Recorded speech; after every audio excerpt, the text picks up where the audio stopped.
महोदय, मैं अपनी बात जो जम्मू कश्मीर पुनर्गठन संशोधन विधेयक आज सदन के समक्ष प्रस्तुत किया गया है उस पे सीमित रखूंगा। ये जो विधेयक लाया गया है इसके दो मुख्य लक्ष्य हैं। पहले धारा 14 का संशोधन करके उसमें एक प्रोवाइजो डालना जिसके तहत जम्मू कश्मीर विधानसभा में जो सीटों की संख्या है वो 107 से बढ़ाकर 114 की जाए, और दूसरा जो रिप्रेजेंटेशन ऑफ पीपल्स एक्ट है 1950 उसके दूसरे शेड्यूल में कॉन्सिक्वेंशियल अमेंडमेंट्स करना। इसके साथ साथ इसका दूसरा लक्ष्य यह है कि जम्मू कश्मीर पुनर्गठन विधेयक में धारा 15A और 15B जोड़ना। 15A जो विधानसभा में 2 नामजद सीटें कश्मीरी माइग्रेंट्स के लिए आरक्षित करती है, और धारा 15B जो पाकिस्तान से पीओके से विस्थापित होकर लोग आए हैं उनके लिए आरक्षित करती है। सभापति महोदय, पर जिस कानून का ये विधेयक संशोधन कर रहा है उस कानून को तो संवैधानिक तौर के ऊपर चुनौती दी गई है और वो मामला उच्चतम न्यायालय में लंबित है, और इसलिए संवैधानिक नैतिकता का तकाजा ये बनता कि एक फैसला, एक कानून जिसकी कॉन्स्टिट्यूशनैलिटी को चुनौती दी गई है, जब तक उसके ऊपर फैसला नहीं आ जाता उसमें कोई संशोधन करने वाला कानून इस सदन के सामने आना ही नहीं चाहिए था। और जो बुनियादी चुनौती है उस कानून को इस विधेयक के संबंध में वो ये है कि 5 और 6 अगस्त 2019 को जो इस सदन में हुआ संविधान उसकी अनुमति ही नहीं देता। और मैं धारा 3 जो संविधान की है वो आपको पढ़ के सुनाना चाहता हूं। धारा 3 ये कहती है, formation of new states and alteration of areas, boundaries or names of existing states. Parliament may by law form a new state by separation of territory from any state. पहला, दूसरा, or by uniting 2 or more states or parts of a state. तीसरा, by uniting any territory to a part of any state. B, increase the area of any state. C, diminish the area of any state. D, alter the boundaries of any state. E, alter the name of any state. पर संविधान ये नहीं कहता कि किसी प्रदेश को आप 2 केंद्र शासित प्रदेशों में तब्दील कर सकते, और इसके साथ साथ संविधान ये भी कहता है कि कुछ भी करने से पहले उस प्रदेश की जो विधानसभा है उसके साथ सलाह मशवरा करना अनिवार्य है। और इसलिए जब एक बुनियादी चुनौती एक कानून को दी गई हो और उसके ऊपर 2 महीने उच्चतम न्यायालय में बहस हुई हो और फैसला लंबित हो, तो इसलिए हमारा ये मानना है और बहुत अदब और सत्कार के साथ मेरा ये कहना है कि कॉन्स्टिट्यूशनल मोरालिटी, संवैधानिक नैतिकता ये कहती है कि इस विधेयक को इस सदन के सामने नहीं आना चाहिए। दूसरी बात मैं जो आपके समक्ष रखना चाहता हूं, और ये बात मुझे कभी समझ नहीं आई, और जब 5-6 अगस्त को इस सदन में मैंने विपक्ष की तरफ से जो धारा 370 और जम्मू कश्मीर रीऑर्गेनाइजेशन बिल के ऊपर बहस शुरू की थी, उस समय भी मैंने इस बात का जिक्र किया था कि मार्च 2015 में भारतीय जनता पार्टी और पीडीपी की सरकार बनती और उनका एक कॉमन मिनिमम प्रोग्राम तय होता है, या उसे एजेंडा ऑफ गवर्नेंस कहते थे। अगर मुझे तारीख ठीक तरह से याद नहीं है, शायद 30 मार्च 2015 है, और उसमें एक बिंदु था कि the constitutional arrangements of Jammu and Kashmir will not be disturbed. जो पीडीपी के साथ भारतीय जनता पार्टी का समझौता हुआ था और जिस बुनियाद पे समझौता हुआ था, उस कागज पे यह लिखा गया था कि constitutional arrangements of Jammu and Kashmir will not be disturbed. ये 2015 और 2018 के बीच ऐसी क्या तब्दीली आई कि वही भारतीय जनता पार्टी उस वायदे के ऊपर पीछे चली गई। और मैं 2018 का जिक्र इसलिए कर रहा हूं क्योंकि मैं उस पर आऊंगा, मैं 2019 का जिक्र नहीं कर रहा हूं। 19 जून 2018 को भारतीय जनता पार्टी ने पीडीपी की सरकार से अपना समर्थन वापस ले लिया।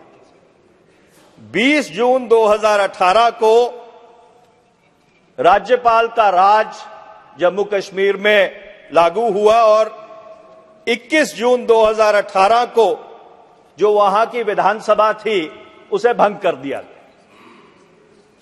19 दिसंबर 2018 को जब राष्ट्रपति शासन लागू किया गया 6 महीने के बाद, क्योंकि राज्यपाल का शासन 6 महीने से ज्यादा नहीं रह सकता, तो उसकी जो प्रोक्लेमेशन थी, उस प्रोक्लेमेशन में एक बहुत ही अद्भुत धारा थी और उस समय किसी को समझ नहीं आई, क्योंकि किसी को यह कल्पना भी नहीं थी कि ऐसा हो सकता है। उस प्रोक्लेमेशन की धारा C2 में यह लिखा गया था कि धारा 3 जो भारत की संविधान की है, उसके प्रोवाइजो 1 और 2 को लंबित किया जाता है। और ये प्रोवाइजो 1 और 2 क्या था? ये प्रोवाइजो 1 और 2 धारा 3 का वो है जिसके तहत राष्ट्रपति जी को संवैधानिक तौर पर जब कोई भी अगर विधेयक आता है संसद में, मंत्री जी गृह मंत्री जी बात तो खत्म करने दीजिए। माननीय अध्यक्ष, मैं इसका कल डिटेल जवाब दूंगा, मुझे कोई आपत्ति नहीं है, मगर कल और आज के बीच में मीडिया में काफी गलतफहमी न हो इसलिए मैं कहना चाहता हूं। इस देश में राष्ट्रपति शासन डालने की शुरुआत कांग्रेस पार्टी ने की और जितने भी राष्ट्रपति शासन की अधिसूचना है सभी में संविधान की इस धारा को निरस्त कर कर ही कांग्रेस पार्टी ने राष्ट्रपति शासन डाला है, क्योंकि अगर वो नहीं करते हैं तो राज्य का बजट भी पारित नहीं कर सकते। ये विद्वान वकील है, मुझे मालूम नहीं है आगे पीछे का देखते या नहीं देखते हैं, अचानक इनको एजेंडा दिया है बोलने का या क्या है मुझे समझ में नहीं आता है, मगर इस तरह की बात कम से कम वकील ने नहीं करनी चाहिए। गृह मंत्री जी लेट हिम कंटिन्यू। गृह मंत्री जी प्लीज कंटिन्यू। नहीं, गृह मंत्री जी एक मिनट। दादा मैंने ये नहीं किया, वो खराब किया है। वो जरूरी इसलिए है क्योंकि बाद में स्टेट असेंबली का जो बजट पारित करने का अधिकार है वो भी पार्लियामेंट को नहीं मिलता है, तो स्टेट कहां से चलेगा? ये रिक्वायरमेंट है, मगर आप तो नहीं समझ सकोगे, मुझे मालूम है। आपकी बात से और लोगों को कोई मिसअंडरस्टैंडिंग न हो इसलिए मैं खड़ा हुआ हूं। गृह मंत्री जी की मैं व्यक्तिगत तौर पे बहुत इज्जत करता हूं और मुझे मालूम है कि ये काफी अध्ययन करते हैं, पर जहां तक मेरी जानकारी है, धारा 3 का, संविधान की धारा 3 का बजट से कोई लेना देना नहीं। धारा 3 संविधान की सिर्फ प्रदेशों के पुनर्गठन से एक मिनट मनीष जी, एक मिनट, मैं धारा 3 की बात ही नहीं करता। राष्ट्रपति शासन में आपने कहा कि 2C का डिलीट कर एक किया गया, इसकी बात कर रहा हूं, जिस पर आप थे कि इसलिए राज्य का अधिकार ले लिया क्योंकि 370 डालना था। हर राष्ट्रपति शासन की अधिसूचना में ये किया जाता है। गृह मंत्री जी, जहां तक मेरी जानकारी है, और आप विस्तृत तौर पे इसका जवाब दे लीजिएगा, और मैं भी जो बाकी प्रेसिडेंशियल प्रोक्लेमेशंस हैं उनको अपने संज्ञान में ले लूंगा, पर जहां तक मेरी जानकारी है, जो प्रोवाइजो 1 और 2 है धारा 3 का, वो सिर्फ राज्यों के पुनर्गठन से संबंधित है, उसका बजट से कोई लेना देना नहीं। और इसलिए मेरा ये कहना है, और मैं गृह मंत्री जी का इस पर जवाब सुनना चाहूंगा, कि जो 5 और 6 अगस्त 2019 को हुआ, उसकी जो न्यू थी वो 19 दिसंबर 2018 को ही रख दी गई थी। उस प्रेसिडेंशियल प्रोक्लेमेशन में यह बात है कि किसी को कोई चीज, ये चीज किसी के उस समय संज्ञान में नहीं आई। अब जहां तक 5 और 6 अगस्त 2019 को जो विधेयक राज्यसभा में, लोकसभा में पारित हुआ और उसके बाद राष्ट्रपति को उसकी स्वीकृति मिली, वो आज उच्चतम न्यायालय में लंबित है। पर मैं एक बुनियादी सवाल पूछना चाहता हूं, और ये सवाल हमारे बाकी साथियों ने भी पूछा है, कि अगर अपने फैसले के ऊपर इतना ही भरोसा था कि जो आपने फैसला किया है वो जम्मू कश्मीर के हक में किया है, जम्मू कश्मीर के अवाम के हकूक को सामने रख के किया है, तो 5.5 साल में जम्मू कश्मीर में चुनाव क्यों नहीं हुए? क्योंकि कोई भी जो फैसला होता है, उस फैसले की जो पुष्टि है, उसका जो अनुमोदन है, वो जनता करती है, और वो अनुमोदन चुनाव के जरिए होता है। मैं ये तो समझ सकता था कि 1 साल चुनाव नहीं हुआ, 2 साल चुनाव नहीं हुआ, 2.5 साल चुनाव नहीं हुआ, परिश्रमण में, डिलिमिटेशन में टाइम लग रहा है, पर 5.5 साल विधानसभा भंग करने के बाद चुनाव ना हो। और जो चुनाव हुआ भी, जब कारगिल का चुनाव हुआ अक्टूबर 2023 में, तो नेशनल कॉन्फ्रेंस कांग्रेस को 22 सीट मिली, भाजपा को 2 सीट मिली, जो निर्दलीय थे उनको 2 सीट मिली, और 78% लोगों ने वोट डाली। मैं गृह मंत्री जी से एक सीधा सीधा सवाल करना चाहता हूं, और विनम्रता से करना चाहता हूं। क्या गृह मंत्री जी इस सदन को बता सकेंगे कि जम्मू कश्मीर विधानसभा का चुनाव कब होगा? क्या लोकसभा के चुनाव के साथ होगा, उससे पहले होगा, उससे बाद होगा? क्या कोई टाइमलाइन गृह मंत्री जी जम्मू कश्मीर विधानसभा के चुनाव को लेकर इस सदन को दे सकते हैं कि नहीं?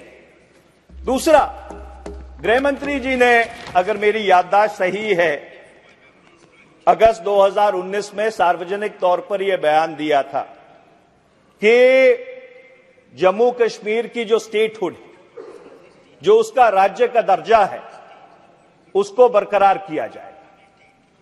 उसके बाद जो इनके राज्य मंत्री हैं, उन्होंने राज्यसभा को लिखित में ये दिया कि जब वहां पे परिस्थितियां सामान्य हो जाएंगी, at an appropriate time when normalcy is restored, जो स्टेटहुड है वो लौटा दी जाएगी।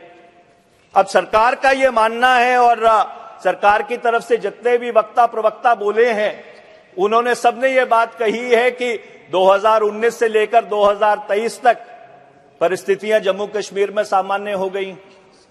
तो अगर परिस्थितियां सामान्य हो गई हैं, जो आपने संवैधानिक तजुर्बा किया है, आपके हिसाब से कायम हो गया है, कामयाब हो गया है, तो जो राज्य का दर्जा है उसको क्यों नहीं लौटा देते।